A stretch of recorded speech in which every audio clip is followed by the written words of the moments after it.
Her phone lit up halfway through dinner, and I watched the color drain from her face. She tried to smile, fumbling with her purse, but her hands were shaking. "I'm sorry, I have to go," she whispered, already rising from the table.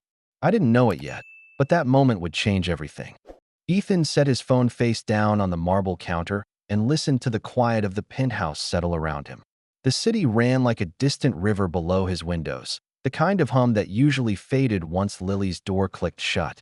Tonight, it only sharpened the edges of everything he didn't want to think about. The meetings stacked on tomorrow's calendar, the board packet he still hadn't marked up, the long, private stretch between bedtime story and sleep. He rinsed Lily's cereal bowl from the evening snack she always negotiated after brushing her teeth, then paused to check that her night light threw its small, safe halo across the carpet. Father first. Always. The rest could wait its turn. His phone buzzed again, third call in 5 minutes. He let it ring out on principle, then sighed and thumbed it open before the voicemail could form. "You owe me," his best friend said without hello, voice pitched between pleading and panic. "She's already at the place.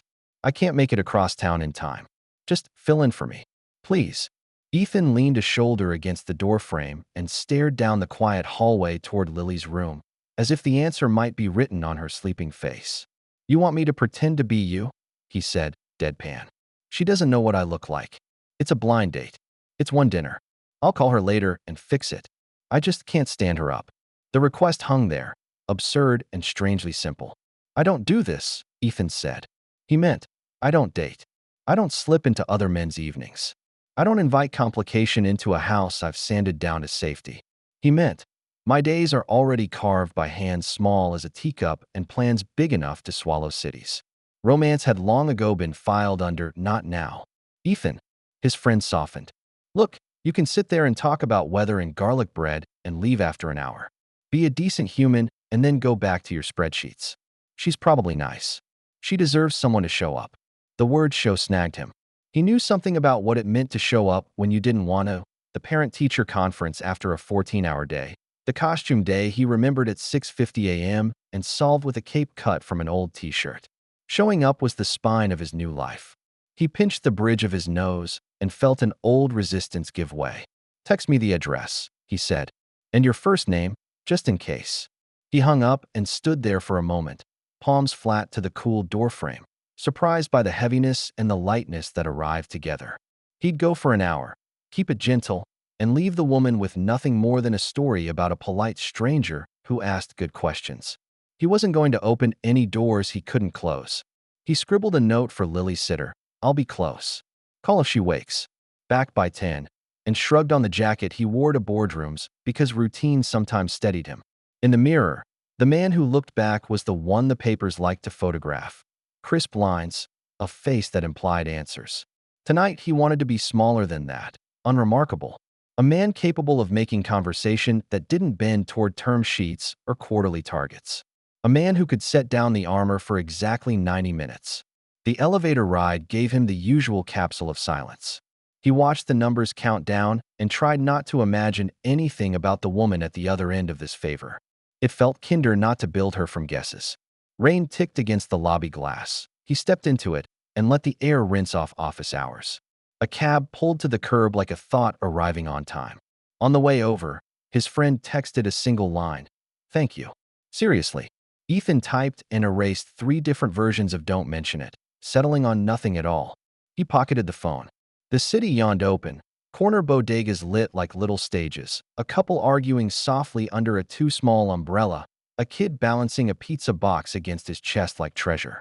Life, plain and unadorned. The kind he admired from behind glass. He told himself the rules again as the cab slowed. Keep it simple. Be kind. Leave early. No personal histories. No talk of Lily beyond the general. "I have a daughter," offered like a weather report. No mention of the company, the headlines, the gravity that changed people's faces when they learned his last name. Just a man, and a meal, and an hour surrendered to being present for someone else's evening. The cafe surprised him. Small, warm, a little threadbare in the corners where footprints had worn the tiles honest.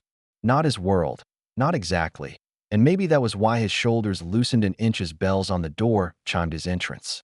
He paused, scanning for a woman looking unsure, a woman glancing up at each newcomer. Somewhere under the hum of conversation and the hiss of the espresso machine, he felt the future lean. Not dramatically, not with music, just enough to register like a shift in the body before a storm. He checked the time, then the host stand. "I'm meeting someone," he said, giving his friend's name because that was the script. The host nodded toward the back, where a table sat tucked near a window blurred by rain. Ethan smoothed his jacket, then let his hands fall open at his sides. This was ridiculous, he thought. And then, because life was full of small obediences that turned into big moments, he went. The cafe wasn't the sort of place Ethan Cole ever chose on his own. No valet out front, no polished host to sweep him toward a waiting table. Instead, the smell of coffee and rainwater hung thick in the air, mingling with the chatter of students hunched over laptops and couples bent close across chipped tables. A wall clock ticked audibly above the counter. For the first time in weeks, Ethan found himself somewhere that asked nothing from him except presence. He spotted her almost at once. A woman in a simple blue dress, the kind chosen more for practicality than display, sat near the rain-blurred window. She twisted the strap of her purse around her fingers, glanced up each time the door chimed, then lowered her gaze quickly again. Her smile flickered nervously whenever she thought someone might be approaching. Ethan paused, the weight of recognition, not of her, but of the moment, pressing against his ribs. "This is absurd," he told himself. "She thinks I'm someone else. I should sit down, make polite conversation, and leave before dessert." Yet something anchored him there, the quiet certainty that he was about to step into a chapter he hadn't written. He approached the table slowly. "Hi," she said before he could open his mouth, her voice warm but edged with uncertainty. "You must be him." For a split second, Ethan froze. No boardroom prepared him for this. Being seen without title, without wealth, without the guardrails of reputation. She had no idea who he really was. No clue her blind date was a man whose name filled business pages. In her eyes, he was simply a man standing in front of her. And for the first time in years, that was all he wanted to be. "I guess I am," Ethan answered carefully, sliding into the chair across from her. He let the words rest there without explanation. Emma. He would learn her name in a few moments, tucked a loose strand of hair behind her ear. Her hands trembled slightly, betraying nerves she was working hard to mask. "I wasn't sure you'd come," she admitted, lowering her gaze to the table's scratched surface. "I almost didn't," he said, surprising himself with the honesty. He usually coded such statements in polish. But tonight, stripped of expectation, he found candor came easier. Her laugh was quiet, uncertain, yet it eased something in him. "Well, I'm glad you did. First blind date I've ever agreed to. So forgive me if I'm a little awkward." Ethan leaned back, observing her without the filters he normally carried. There was no designer bag at her side, no affectation in her gestures. Tired eyes hinted at long days, but her smile, when it finally landed and stayed, lit her whole face. It wasn't polished charm, it was light breaking through clouds. The server arrived with menus, and Emma thanked her with such genuine warmth that Ethan found himself watching more closely. Gratitude seemed to live in her as naturally as breath. "Do you come here often?" Ethan asked, trying to ground the moment in something ordinary. "Not really," she said, "but I like places like this. They feel real, I guess. The kind where no one is trying too hard." Her eyes flicked up to his, gauging his reaction. Real. The word landed harder than it should have. He'd spent years in rooms where nothing was real. Negotiations disguised as friendship, smiles sharpened into weapons, every gesture filtered through money. Sitting here, across from a woman who valued something as modest as honesty and atmosphere, he felt the ground shift. "Real sounds good," Ethan said softly. He meant it more than she could know. A small silence followed, not awkward but tentative, like the pause before a first step onto unfamiliar ground. Outside, rain streaked the glass in diagonal lines, catching light from the street lamps. Inside, Ethan found himself listening not only to her words but to the cadence of her voice, the way she filled spaces with sincerity instead of pretense. For the first time in years, Ethan wasn't Ethan Cole, CEO, single dad, name in headlines. He was just a man, sitting in a cafe, staring across the table at someone who made him want to stay longer than he had promised himself. The menus lay untouched between them. Emma glanced at hers, then set it aside, folding her hands neatly as though she already knew coffee was all she could afford. Ethan noticed the faint shadows beneath her eyes, the kind carved by sleepless nights and too many responsibilities. Yet when she smiled again, shy, almost apologetic, it carried a brightness that made the whole room feel warmer. "So," she said, her voice cautious, "what do you usually do on evenings like this, when you're not meeting strangers in cafes?" Ethan hesitated, careful not to let the truth slip too easily. Negotiate billion-dollar mergers. Draft policies that affect thousands. Collapse into bed after reading Lilia's story. Instead, he said, "Most nights, I'm home with my daughter. She's 6. Demands bedtime stories with at least 3 voices and 1 dragon." Emma's face softened instantly, her eyes lighting up. "You're a dad?" "Yes." The words steadied him, grounding him. Being a father was the one title he carried without armor. She leaned in slightly, her chin propped against her hand. "That's actually really sweet. You must be busy, though." He gave a half-smile. "Busy doesn't even begin to cover it." Emma laughed gently, and for the first time since he sat down, Ethan felt something ease inside him. They spoke about bedtime rituals, the chaos of school mornings, and the way children had a knack for seeing truth adults often missed. Emma listened with an attentiveness that was rare in his world. No glances at her phone, no scanning the room to spot someone more important. She listened as if nothing mattered more than the words he was saying. "And you?" he asked at last. "What fills your days?" Her smile faltered for the briefest moment, as though the question opened a door she preferred to keep closed. "Work," she said finally. "Mostly work. 2 jobs, actually. One at the diner downtown, the other at the pharmacy on Maple Street." Ethan studied her, careful not to let pity creep into his expression. Instead, he mirrored her honesty. "That sounds exhausting." "It is," she admitted, a small shrug accompanying the words. "But it's what I have to do. My mom's sick, and, well, somebody has to keep the lights on." Her voice didn't waver, though he could hear the undercurrent of fatigue behind it. He nodded, the truth of her resilience landing heavily on him. In his circles, strength was measured in profits and influence. Here, across from him, it looked like a young woman holding together a life with little more than grit and love. "I almost didn't come tonight," she confessed suddenly, lowering her eyes to the rim of her cup. "Blind dates aren't really my thing. People, they see what I don't have, not who I am." The words pierced sharper than she likely intended. Ethan felt his chest tighten, a flicker of recognition sparking, the weight of being judged, of being seen only for something external. For him, it was wealth. For her, it was the lack of it. 2 sides of the same prison. "I'm glad you came," he said quietly. "Really?" Emma's gaze lifted, searching his face as though testing whether he meant it. Something softened between them, a thread pulled taut, and then left humming with possibility. The server reappeared, and they ordered almost at random. Soup for Emma, coffee for Ethan, neither of them caring much about the food. Their conversation had moved past the polite outlines of a blind date and into something more genuine, something neither of them had expected. For the first time in years, Ethan wasn't looking at a future deal or a strategic partnership. He was simply looking at a woman whose laughter, even when weary, felt like sunlight breaking through clouds. And for reasons he couldn't yet explain, he wanted to stay in that warmth a little longer. The soup arrived steaming in a chipped white bowl, and Emma wrapped her hands around it as if borrowing warmth. Ethan stirred his coffee absently, though his attention never strayed far from her. Their conversation had drifted from small things, books read halfway, favorite childhood snacks, into the territory where lives showed their weight.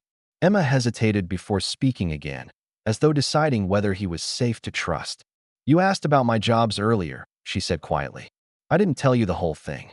Ethan set his spoon down, giving her his full attention. "My mom's been sick for a while now," Emma continued. Her fingers traced the rim of the bowl, her eyes fixed on the broth as if the words were too heavy to deliver straight into someone's gaze.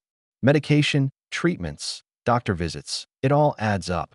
The diner barely covers rent, so I picked up extra shifts at the pharmacy. Some days I feel like I'm living 2 lives. The one where I'm serving pie with a smile, and the one where I'm calculating if I can afford her next prescription." The frankness of her confession caught him off guard. Most people he met either postured or performed. Here was someone stripping herself down to truth without flinching, even if her voice trembled. That sounds like more than anyone should have to carry alone, Ethan said, his tone even, but his chest tight with empathy. Emma gave a short, almost defiant laugh. Well, life doesn't really ask permission, does it? You just deal with what comes. He recognized that strength, the way it forged people in silence, without applause. In his world, he had seen men crumble under the weight of negotiations far lighter than what Emma faced every day. You said something earlier, she added, glancing at him, about being a dad. That must be hard too, raising a child on your own. Ethan's throat tightened. He rarely spoke about Lily's mother, a chapter marked by absence and choices that had left scars of their own. It has its challenges, he admitted, but she's the reason I keep going. She makes all the noise of life feel worth it. Emma's eyes softened, and for a long moment, silence stretched between them. Not uncomfortable silence, but the kind where two people realize they've stepped across an unseen threshold. You know, she whispered, I almost didn't come tonight. I figured whoever I met would take one look at me and see. Nothing special. Just another girl scraping by. Ethan leaned forward, his voice steady. That's not what I see. Her eyes darted up, searching his face, and for a heartbeat, she looked like someone who wanted desperately to believe him but wasn't sure she could. It struck Ethan then, the irony.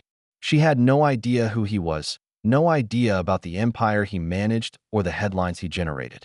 For once, he wasn't being judged for his wealth or influence. To her, he was only a man, listening, and he realized how rare, how liberating that truly was. Emma let out a shaky breath and finally smiled, small but genuine. You're different, she said softly, almost to herself. Ethan didn't reply right away. He let her words linger in the quiet, grateful for the rare gift of being seen for something beyond the name that usually preceded him. In that cafe, with rain smudging the window and soup cooling between them, Ethan felt something shift. The story of his life had been scripted by status and responsibility for so long. But across from him sat a woman who measured value not in wealth, but in resilience and kindness. And that truth humbled him more than any boardroom ever could. The conversation had settled into an easy rhythm. Little stories about childhood, mismatched anecdotes about the odd customers Emma had at the diner, Ethan recalling Lily's insistence that bedtime stories always include a dragon with glittering scales. For a moment, the weight each of them carried seemed lighter, suspended in the warmth of shared laughter. Then Emma's phone buzzed on the table. She froze. The color drained from her face, so quickly Ethan thought for an instant she might faint. With trembling fingers, she flipped it over, eyes scanning the screen. Her lips parted in a soundless gasp before she pressed the phone flat to the table as though trying to contain the panic spilling from it. Everything okay? Ethan asked carefully, keeping his voice soft. Emma shook her head, then tried to force a smile that only deepened the worry in her eyes. It's nothing, just something I need to take care of. She began to gather her purse, her movements jerky, embarrassed, almost desperate. Emma, he said gently, stopping her with nothing more than the calm weight of her name. Her hand stilled. For a moment she looked at him, caught between pride and the need to run. Finally, her voice cracked. It's my mom's medication. The pharmacy says the payment didn't go through. They won't release it unless, she trailed off, swallowing hard. I don't have enough in my account. I thought my check cleared, but I miscalculated. She shoved the phone back into her purse, her shoulders curling inward as if to make herself smaller. I'm sorry. I shouldn't have even come here tonight. I can't afford distractions. I have to go. The raw honesty of her words struck him. She wasn't trying to hide behind excuses anymore. The exhaustion of holding everything together had finally cracked the surface. Ethan's instinct was to reach across the table, to offer the solution that came easiest to him, money. But something in her posture, the rigid pride in the way she gripped the strap of her purse, warned him that an offer like that would feel like pity, the one thing she had already confessed she dreaded. Instead, he leaned forward, lowering his voice. Emma, you don't have to face everything alone. She blinked at him, startled. For the first time, she didn't look like the woman trying to project strength. She looked like someone exhausted from carrying too much. I've been alone for a long time, she whispered, almost to herself. It's easier that way. People, they either judge or walk away. Ethan shook his head slowly. Not everyone walks away. The words hung between them, steady and unshaken. Emma's eyes searched his face, waiting for the catch, the hidden agenda she had learned to expect. But all she saw was sincerity, compassion without condescension. Something softened in her expression. Her grip on the purse strap loosened. She lowered her hands to the table again, exhaling shakily, as though releasing years of held tension. For Ethan, the moment stretched longer than it should have. It wasn't just about her crisis or his response. It was about two people recognizing the scars in each other, different in shape, perhaps, but carved by the same loneliness. The rain tapped harder against the window, filling the silence that followed. And in that quiet, Ethan realized the dinner had stopped being a favor to a friend. It had become something else entirely, the first fragile thread of destiny weaving its way through their lives. The cafe noise dimmed in Ethan's awareness until there was only Emma, her bowed head, and the quiet tremor in her hands. She looked like someone bracing for rejection, the kind that had been rehearsed so many times it became inevitable in her mind. "Emma," Ethan said again, his tone softer this time, almost a reassurance. "Look at me." She hesitated, then lifted her gaze. Her eyes shone with the weight of unspoken battles, fatigue layered with fear, pride knotted with desperation. "I don't see someone failing," Ethan told her. "I see someone fighting for the people she loves. That's not weakness. That's strength." Her throat bobbed as she swallowed, caught between disbelief and the aching need to accept his words. "You don't know me," she whispered. "Maybe not," he admitted. "But I know what it feels like to carry more than you think you can. I know what it's like to wonder if you're enough. And I know you don't deserve to feel ashamed for doing everything in your power to keep going." The compassion in his voice startled her. It wasn't pity, wasn't the shallow sympathy of someone observing from a distance. It was recognition, the kind that came from someone who had walked through his own darkness and still bore the marks. For the first time, Emma let out a small, shaky laugh, wiping quickly at the corner of her eye. "You make it sound noble. It's not. It's messy and exhausting, and most days I feel like I'm barely keeping it together." Ethan smiled faintly. "That's what makes it real." The words lingered, wrapping around her like an unexpected blanket. She studied him, her guard slipping piece by piece. There was no judgment in his expression, no ledger tallying what she lacked. Only a quiet steadiness that seemed to invite her to rest, if only for a moment. The server arrived to refill their water, and Emma straightened quickly, brushing at her eyes as though erasing evidence of vulnerability. Ethan waited until the server left before speaking again. "You don't have to do this alone," he said gently. Emma shook her head, almost reflexively. "That's not how my life works. Depending on people only makes it hurt more when they leave." Ethan leaned forward slightly, his voice firm but kind. "Not everyone leaves." The words echoed the promise he had made a few minutes earlier, but this time Emma didn't dismiss them outright. She searched his face, as if trying to decide whether to believe him, whether to allow herself the risk of hope. Something shifted then, subtle but undeniable. The wall she kept between herself and the world didn't crumble, but a crack opened wide enough for trust to slip through. Emma's shoulders eased, and she finally let herself breathe. "You're different," she admitted softly. Ethan didn't answer with words. He simply met her gaze and held it, steady and unwavering. And in that silence, Emma understood. He wasn't promising to solve her struggles, wasn't offering a handout or a rescue. He was offering something rarer, the possibility of being truly seen, without judgment or condition. Outside, the rain softened to a drizzle, the streetlights glinting through the glass. Inside, for the first time in years, both of them felt the fragile beginning of something neither had dared to expect, a connection born not from perfection, but from compassion. Weeks passed, though to Ethan it felt less like time moving forward and more like a season he didn't want to end. The small cafe became their place. A corner booth by the rain-streaked window where conversations stretched long after the plates had been cleared. Emma began to laugh more easily, her tired eyes softening into something brighter when she spoke about books she loved or childhood memories she rarely shared with anyone. Ethan found himself guarding those moments like treasures, storing them away as carefully as any business contract. But he knew it couldn't last. He had built his life inside a fortress of headlines and quarterly reports, and walls like that didn't stay invisible forever. The discovery came not from him, but from the world that always seemed to follow. Emma had been shelving inventory at the pharmacy when a coworker nudged her phone toward her. "Hey, isn't this your guy?" On the screen was an article. Ethan Cole, billionaire CEO of Cole Industries, seen at charity gala. The photo showed him in a tuxedo, standing in front of a backdrop of corporate sponsors, the picture of wealth and influence. Emma's breath caught. For a moment, she convinced herself it had to be someone else, a coincidence of name and resemblance. But the eyes staring back from the photo were the same ones that had met hers across a chipped cafe table, steady and unpretentious. Shock twisted into her chest. Anger followed quickly, not at his wealth. That didn't matter. But at the secrecy, the lie of omission. She felt foolish replaying their dinners, the ease with which he had let her believe he was just an ordinary man. That evening, when they met again, she didn't wait for pleasantries. She crossed her arms tightly, her expression sharp. "You're a CEO," she said, her voice low but trembling. "Why didn't you tell me?" Ethan had expected this moment, but the sting of her hurt still cut deep. He set his coffee down slowly, choosing his words with care. "Because I wanted you to see me, Emma. Not the money, not the headlines. Just me." Her eyes flashed with wounded disbelief.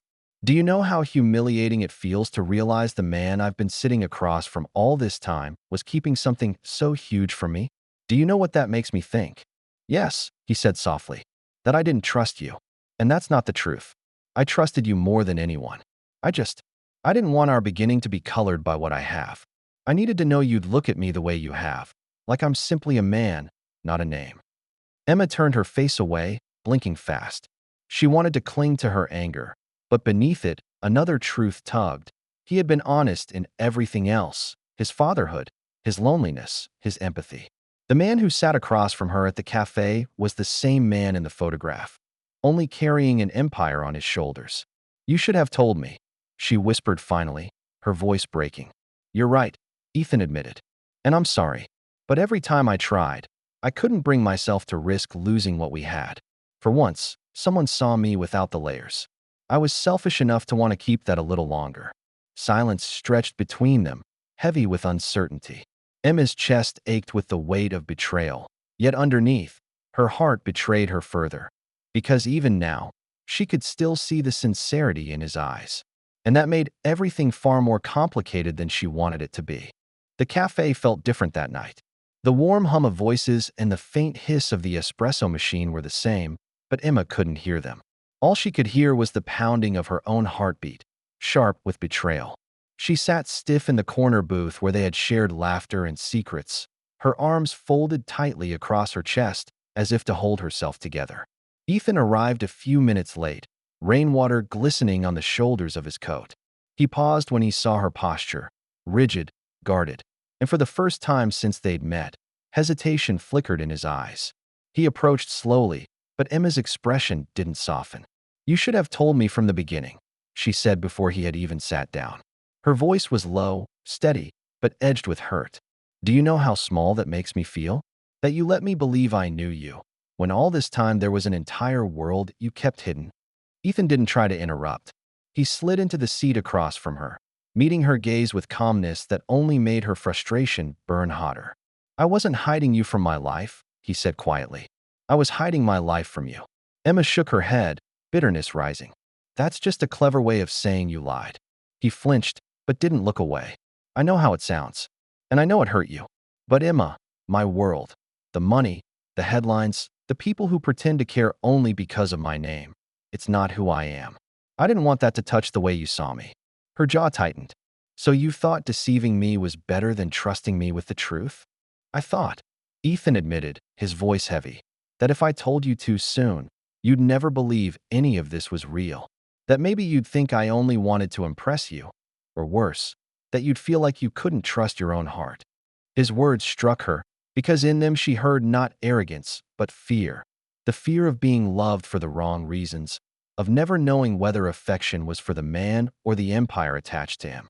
She wanted to dismiss it, but her own life had been shadowed by judgment too, people seeing only her lack rather than her worth. Emma exhaled shakily, her anger beginning to unravel. You should have trusted me enough to let me decide that for myself. I should have, Ethan agreed. And I'm sorry I didn't. But everything else between us, the conversations, the laughter, the way I look at you, that was real. Every word. Her eyes brimmed, torn between holding on to anger and admitting the truth she already felt. Do you have any idea how hard it is for me to trust? And then you. She broke off, pressing her lips together. I do, he said softly. Because trust is hard for me too. The rain tapped steadily against the window, filling the silence that followed. Emma studied him, searching for cracks, for any sign of manipulation. But what she saw instead was a man stripped of pretense, offering nothing but raw sincerity. Her defenses wavered. Against her will, she felt the memory of his compassion at the dinner when her mother's medication had nearly gone unpaid, the steadiness in his voice when he told her she didn't have to face everything alone. Those moments had been real, and no revelation about his bank account could erase them. Emma looked down at her hands, her voice barely above a whisper. I don't know if I can just forgive this. I'm not asking you to forgive me tonight, Ethan said. I'm asking you to believe that what I feel for you isn't about circumstance or convenience. It's about you. Only you. The honesty in his voice cracked something in her.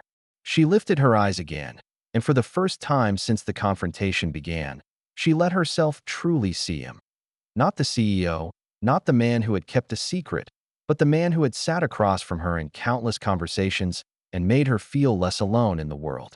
Emma sat in silence, her hands clasped tightly in her lap, her pulse still racing with all the words she had spoken and all the ones she hadn't. Trust wasn't something she gave easily, not after years of being measured only by what she lacked. And yet, across from her, Ethan waited with a steadiness that felt different from anything she had known. You really thought I wouldn't want to see you if I knew the truth? She asked finally, her voice softer now, though it carried the weariness of someone who had been fighting too long. Ethan leaned forward, elbows on the table, his eyes never leaving hers. I thought you'd stop seeing me and only see the weight of my name. I didn't want to lose the one person who looked at me and saw more than the headlines. That's selfish, I know. But with you, Emma, I felt human again. Her chest tightened. She remembered their first evening, his awkward honesty when he admitted he almost hadn't come, the way he spoke about his daughter with quiet pride, the compassion in his eyes when she confessed her struggles. None of that had been a performance. None of it fit the image of a billionaire CEO hiding behind charm. She swallowed hard. You could have chosen anyone. Someone who already lives in your world. Someone who wouldn't be shocked by it. I didn't want someone, Ethan replied firmly. I wanted you.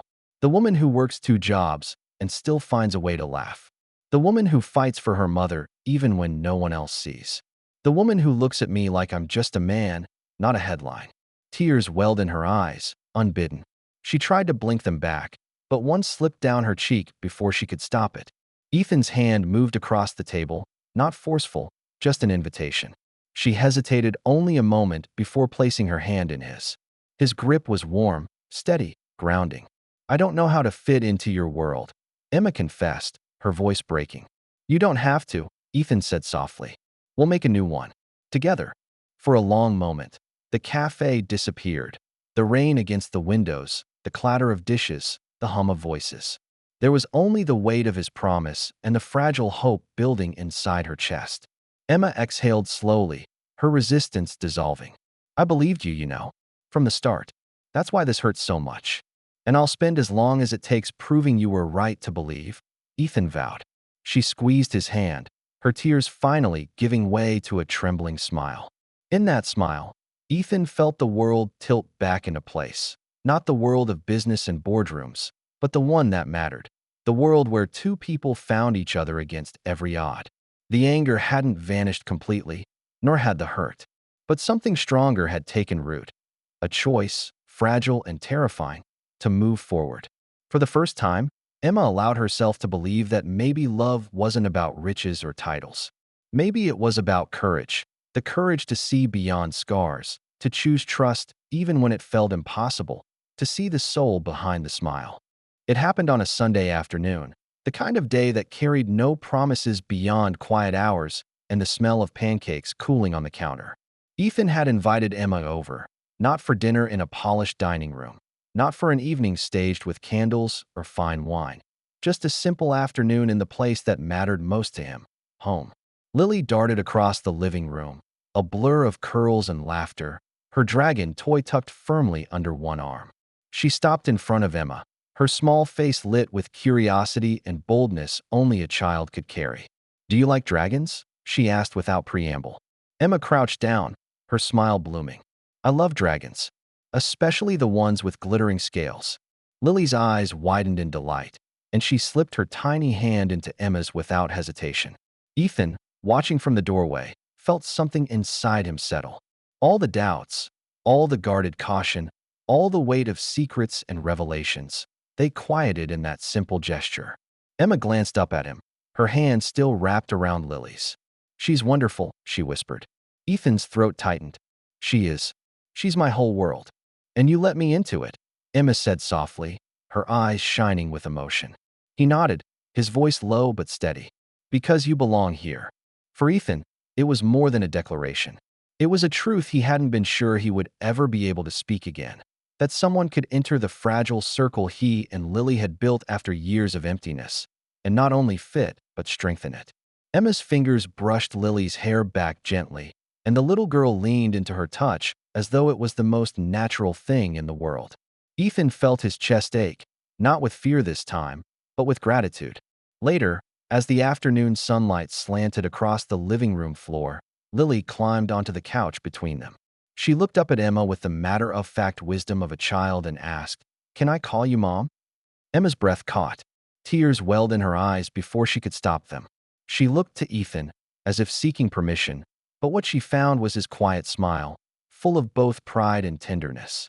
"If you want to," Emma whispered to Lily, her voice trembling. Lily nodded solemnly, then tucked herself against Emma's side, content as if the universe had just handed her something she'd been waiting for. Ethan reached across the back of the couch, his hand resting lightly on Emma's shoulder. Their eyes met, and in that look lay every unspoken promise, not of perfection, but of partnership, of facing the storms together rather than apart. For the first time in years, Ethan felt complete.